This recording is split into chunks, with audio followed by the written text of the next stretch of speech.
Good morning everyone. I hope you are very well at your home. Today we are going to start chapter number 13 natural disasters. Okay इस chapter में हम कौन कौन से natural disasters होती हैं, natural disaster का मतलब क्या होता है, उनके क्या अफेक्ट होते हैं एंड क्या क्या प्रिकॉशंस हम यूज़ कर सकते हैं उनसे बचने के लिए, ये सब डिस्कस करेंगे. ओके तो नेचुरल डिजास्टर क्या होता है, व्हाट इज नेचुरल डिजास्टर. तो natural disaster means natural mishappening, कोई कुदरती आफत, कुदरती दुर्घटना हो जानी, उसे हम नेचुरल डिजास्टर बोलते हैं. क्लियर. तो these are caused by natural forces, these are not caused by human beings या ह्यूमन एक्टिविटीज़. ये नेचुरल फोर्सेस के कारण ही आती हैं. ठीक है. Human world is unable to have a control on nature. और जो हमारा ह्यूमन वर्ल्ड है, ठीक है, या human can not control them, ठीक है, उन्हें कंट्रोल नहीं कर सकता है, ये ह्यूमन कंट्रोल के बाहर है. तो natural disaster cause suffering and pain to humanity. तो इंसानों के लिए या कितनी जो भी लिविंग थिंग्स हैं अर्थ पे, उनके लिए बहुत ही पेनफुल होती हैं, ये उनके लिए बहुत सफरिंग होती हैं. ठीक है. तो there are so many natural disasters like floods, droughts, earthquake, volcanic eruption, cyclones. So these are the natural disasters and we will discuss about them one by one. ठीक है. So look at this picture. So this picture shows the floods and tsunamis. So these are the natural disasters. So first of all we will discuss about the floods. Floods क्या होते हैं, हड़ क्या होते हैं. तो floods means spreading of large amount of water on the land unnecessarily. जब बहुत सारा पानी लैंड पे बिखर जाता है, ठीक है, तो उस चीज़ को हम क्या बोलते हैं, फ्लड बोलते हैं, हड़ बोलते हैं. And that cause harm for the human beings. जो ह्यूमन बींग के लिए, जो कुछ किसी भी लिविंग थिंग के लिए जो हार्म करते हैं, उनको नुकसान पहुंचाते हैं. इतना ज़्यादा पानी जब ज़मीन पे फैल जाता है तो उस फिनोमिना को, उस सीन को हम क्या कहते हैं, फ्लड्स बोलते हैं, हड़ बोलते हैं. क्या कारण है फ्लड्स की, causes of the floods. Number 1 lack of vegetation and deforestation. ठीक है. तो जंगलों की कटाई करना, जंगल ना लगाना, दरख्त ना लगाना, दरख्तों की कमी होना, that is the biggest reason of the floods. Why, क्यों, क्योंकि जो रूट्स ऑफ ट्रीज हैं दे ऑब्जॉर्ब द वाटर. ठीक है, वाटर को ऑब्जॉर्व करती हैं and these are the obstacle in the way of the water of flood. तो जो हड़ का पानी है उसके रास्ते में जी एज अ ऑब्स्टेकल भी काम करते हैं एंड दे स्टॉप द या they slow down the speed of the water. That's why vegetation is very necessary to prevent the floods. Then heavy rainfall. तो heavy rainfall is also reason. यहाँ पे continuous and heavy rainfall होती है, वहाँ पे floods आती हैं, जैसे मेघालय, असम है, उत्तराखंड है. हरिकेन और साइक्लोन. तो कोस्टल एरियाज में जो फ्लड्स ज़्यादा आते हैं ड्यू टू द साइक्लोन, जैसे हमारे आंध्र प्रदेश, केरला में है फ्लड्स आते हैं, वो साइक्लोन्स की वजह से आते हैं. Sudden melting of large amount of snow. ठीक है. तो sudden melting of glaciers.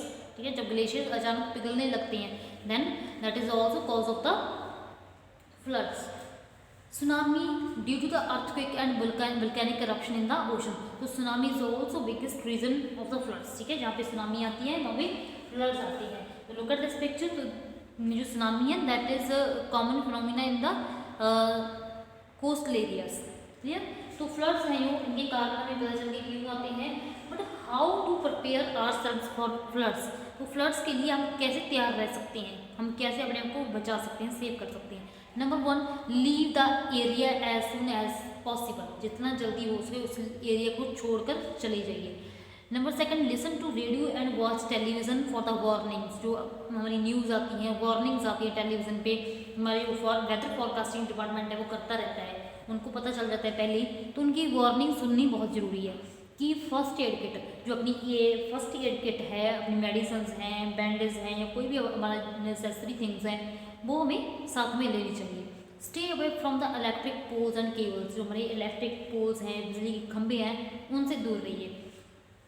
During driving don't driving through flooded areas. तो जो फ्लडेड एरियाज हैं, यहाँ पे हड़ आए हुए हैं, वहाँ पे ड्राइव मत कीजिए. ठीक है. Avoid swimming and drinking flooded water. ठीक है. तो जहाँ यहाँ पे फ्लड्स आए हुए हैं वहाँ पे स्विमिंग मत कीजिए, वहाँ का पानी मत पिए, क्योंकि वहाँ पे उसके अंदर बहुत सारे जर्म्स ऐड हो चुके हैं. और जर्म्स हमारी जो डिजीज़ हैं, जैसे टाइफाइड वगैरह है, ठीक है, फीवर वगैरह है, तो ये इनको बढ़ावा देता है, तो उसको अवॉइड कीजिए. क्लियर. तो these are the some precautions during a floods. Then effects of floods. Floods के प्रभाव क्या है, ठीक है, क्या करता है, जो इसका डैमेज क्या है, तो they cause damage to the life, property and crops. तो हमारी लाइफ तो जाती है, अपनी प्रॉपर्टी भी चली जाती है, एंड क्रॉप्स, तो जो क्रॉप्स के लिए, जो फार्मर्स के लिए बहुत हानिकारक है। जैसे पंजाब में पिछली बार आए थे लास्ट ईयर, ठीक है, लुधियाना वगैरह में पूरी उनकी फसल खराब हो गई थी। Diseases such as cholera, malaria, dengue spread areas hit by the flood. जो हमारे फ्लड एरियाज होते हैं तो इस तरह की बीमारियाँ वहाँ पे नॉर्मल हो जाती हैं। How can we control floods, तो हम फ्लड्स को कंट्रोल कैसे कर सकते हैं, by planting more and more trees, बहुत ज़्यादा ट्रीज लगाओ। To slow down the speed of the water, special dams can also be built. तो वाटर को कंट्रोल करने के लिए, उनकी स्पीड को स्लो करने के लिए हमें डैम बनाने चाहिए उन पर। जैसे हमारी सतलुज रिवर है तो उसके ऊपर हमने भाखड़ा नंगल डैम बनाया हुआ है, तो वहाँ पे अब फ्लड्स आना रुक गए। Clear. Number second, look at this picture. This picture shows drought. That is also natural calamity, natural disaster. ठीक है, तो ये drought है, सूखा है, क्या है, क्यों आता है, किसकी वजह से पैदा होता है। तो drought, when there is shortage of rainfall over a long period of time, there is drought. जहाँ पे बहुत लंबे समय से बारिश ना हुई हो तो वहाँ पे सूखा आम चीज़ है, या सूखा एक कॉमन फिनोमिना है। ठीक है, हमारे गुजरात, महाराष्ट्र में, राजस्थान में ड्राउट एक काफ़ी टाइम तक ड्राउट आए, वहाँ पे सूखे पड़े। ठीक है, क्या अफेक्ट होते हैं ड्राउट के, तो drought affects plants, animals and lives of the people. तो लोगों की लाइफ को, प्लांट्स की ग्रोथ ही नहीं हो पाती, वाटर नहीं है, प्लांट कैसे ग्रो करेंगे, वाटर नहीं है तो एनिमल कैसे जिएंगे, तो लोगों की लाइफ भी इफेक्ट होगी वहाँ से। Farmers face problems regarding agriculture and livelihood. तो जो उनके कैटल्स होते हैं वो उनको भी नहीं पाल सकते, एग्रीकल्चर वो भी नहीं उगा सकते, क्रॉप्स नहीं उगा सकते हैं, because there is no water and agriculture needs water to grow the crops. ठीक है, that's why these are the effects of drought. And how can we prevent droughts, लेकिन क्वेश्चन ये कि हम कैसे प्रिवेंट कर सकते हैं, कैसे रोक सकते हैं ड्राउट्स को। तो नंबर 1, ग्रोइंग मोर ट्रीज, बहुत सारे ट्रीज उगाइए, सबसे पहला ये हमारा एफर्ट होना चाहिए, first effort. Developing irrigation facilities by building dams. तो ठीक है, डैम वगैरह या कैनाल्स वगैरह बनाकर वहाँ पे इरीगेशन फैसिलिटीज़ को डेवलप कीजिए। जैसे राजस्थान में हमने काफ़ी कंट्रोल कर लिया है, गुजरात एंड महाराष्ट्र में इनको ड्राउट को काफ़ी कंट्रोल कर लिया गया है, बिकॉज जो इंदिरा गांधी कैनाल है वो राजस्थान को सतलुज रिवर से पानी लेकर वहाँ पे खेतों को इरीगेट करती है। ठीक है, adopting modern techniques like rain water harvesting, मैंने आपको बताया था कि आप रेन वाटर हार्वेस्टिंग जैसी टेक्निक्स जो यूज़ कर सकते हैं, या spraying water on the base of crops. या तो these are 2 techniques, by following these we can prevent the droughts. Rain water harvesting क्या होता है कि we can the process of collecting and storing rain water.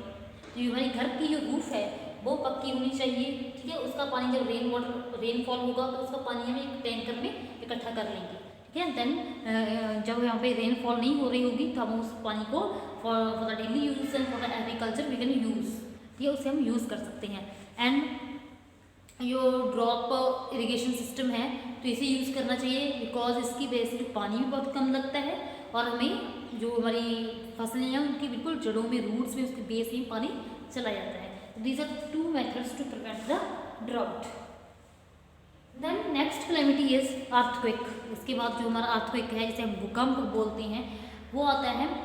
Sometimes we feel shaking. ठीक है, तो हम एक शेकिंग फील करते हैं कि हम शेक हो रहे हैं, एंड वी सी कि हमारी जो आसपास की सराउंडिंग थिंग्स है वो शेक करने लगी हैं, हिलने लगी हैं। तो उस टाइम क्या हो रहा होता है, उस टाइम earthquake आ रहा होता है। ठीक है, earthquake is biggest natural resource that affect the India, जो इंडिया को अफेक्ट करता है। ठीक है, the point where earthquake originates is called focus. ठीक है, मैं आपको बताती हूँ, लुक एट दिस पिक्चर, थोड़ा सा इसके बारे में आपको पता होना चाहिए। द पॉइंट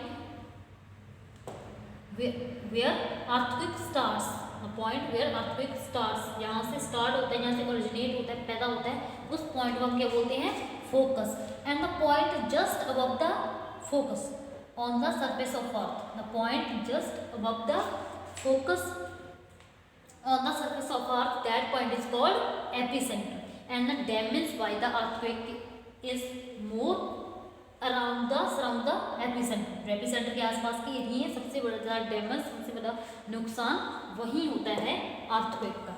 ठीक है, जितनी कोई प्लेस दूर होगी एपिसेंटर से वहाँ पे उतना ही कम नुकसान होगा। Clear? Then precautions during the earthquake, तो हमें क्या बचाव करने चाहिए अर्थक्वेक के दौरान? Stay away from the tall buildings, लंबी लंबी बिल्डिंग से दूर रहिए। Get out in the open areas, don't use lifts, lift मत यूज करो। If you are unable to escape, अगर आप बिल्डिंग से बाहर नहीं आ सकते, then go to the under the heavy furniture like table वगैरह में के अंदर चले जाइए। Stay away from the Windows and mirrors, तो जबकि जो मिरर्स हैं, शीशे की विंडोज हैं, उनसे दूर रहिए। ठीक है, बिकॉज वो टूट कर आपको लग सकती हैं। इफ ट्रैवलिंग इन व्हीकल, अगर आप व्हीकल में ट्रैवलिंग कर रहे हैं तो उससे बाहर आ जाइए। Stay away from the electric poles and cables and trees, तो बड़े बड़े दरख्तों से, जो बिजली के खंभे उनसे दूर रहिए। क्लियर? इस तरीके से हम अर्थक्वेक से बच सकते हैं। Then look at this picture. This picture shows the volcanic eruption. तो ये ज्वालामुखी है, volcanic eruption है। तो ये ज्वालामुखी क्या होता है? This is also biggest natural disaster. ठीक है, क्या होता है कि अर्थ के अंदर आपको पता ही बहुत ज़्यादा मॉल्टन मटेरियल है। ठीक है, मॉल्टन मटेरियल है। तो volcano is an opening in the crust of the earth through which molten rock material magma comes out on the earth। तो एक ऐसी ओपनिंग है, ठीक है, एक ओपनिंग है अर्थ के क्रस्ट में। ठीक है, अर्थ के क्रस्ट में जो ऐसी ओपनिंग है जिसके द्वारा ये मैग्मा है, मैग्मा को होता है, ये हॉट मटेरियल जो है इट इज कॉल्ड मैग्मा। जब ये अर्थ के अंदर होता है तो इसे मैग्मा बोलते हैं, जब ये अर्थ के बाहर आ जाता है तो इसे लावा बोलते हैं। ठीक है, तो इसकी वजह से ये हॉट गैसेस बाहर निकलती हैं and they pollute the environment. ठीक है, तो वे एनवायरनमेंट को पोल्यूट कर देती हैं एंड दिस इज वेरी डेंजरफुल। ये तो ये बहुत डेंजरफुल है। ठीक है, the opening through which lava comes out is called went. और ये ओपनिंग, ये देखो ये ओपनिंग है जो, ठीक है, तो इसे हम वेंट बोलते हैं।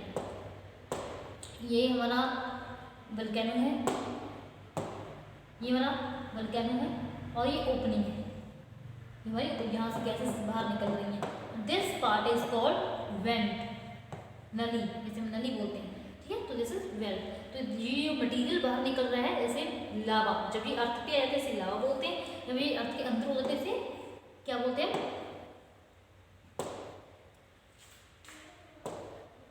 मैग्मा बोलते हैं। क्लियर? तो ये एयर पोल्यूशन बहुत ज़्यादा करता है, बहुत ज़्यादा नुकसान करता है, लेकिन हम कैसे बच सकते हैं इससे? लिसन टू रेडियो और टेलीविज़न, वही तो सेम है कि हर नेचुरल डिजास्टर के पहले हमें बता दिया जाता है रेडियो टेलीविज़न पे, तो वो वार्निंग सुनते रहना चाहिए। मूव टू सेफ प्लेस, एक अच्छी सेफ प्लेस पे चले जाना चाहिए। कीप फर्स्ट एड बॉक्स, ये तो सभी के लिए ज़रूरी है। Stay away from the lava and hot gases, जो उनसे हॉट गैसेस निकल रही है, लावा निकल रहा है, उससे दूर चले जाइए, बिकॉज अगर वो आपके ऊपर पड़ गया तो शायद हमारी हड्डी भी ना बचे। ठीक है, always have helping numbers for immediate emergency, immediate emergency. ठीक है, जो एमरजेंसी हेल्पलाइन नंबर्स होते हैं, जैसे हमारी पुलिस को कॉल करने के लिए, एम्बुलेंस को कॉल करने के लिए नंबर्स होते हैं ना, ऐसे आपको नंबर्स दिए होते हैं, उन्हें हमें याद होना चाहिए और उनसे हम हेल्प ले सकते हैं। ठीक है, तो this picture, this is a next natural calamity and this shows a cyclone. ये क्या है? चक्रवात है, साइक्लोन है। ये साइक्लोन क्या होता है? A cyclone is also natural disaster.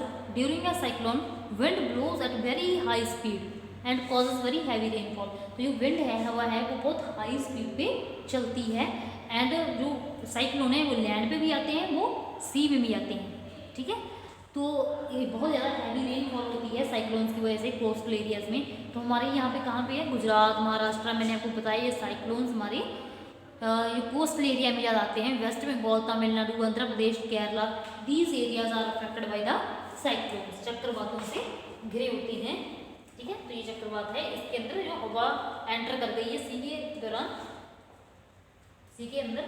Precautions during the cyclones, ठीक है, तो साइक्लोन के दौरान हम कैसे बच सकते हैं उनसे? नेचुरल क्लैमिटी है, हम इसे रोक तो नहीं सकते लेकिन अपने आप को बचा जरूर सकते हैं। Keep a watch on the weather forecast, वही टीवी पे रेडियो पे खबरें सुनते रहिए, न्यूज़ सुनते रहिए। मूव टू सेफ प्लेस पे चले जाइए, फर्स्ट एड बॉक्स रखिए। So students, this for your chapter 13 natural disasters. Okay, so thank you.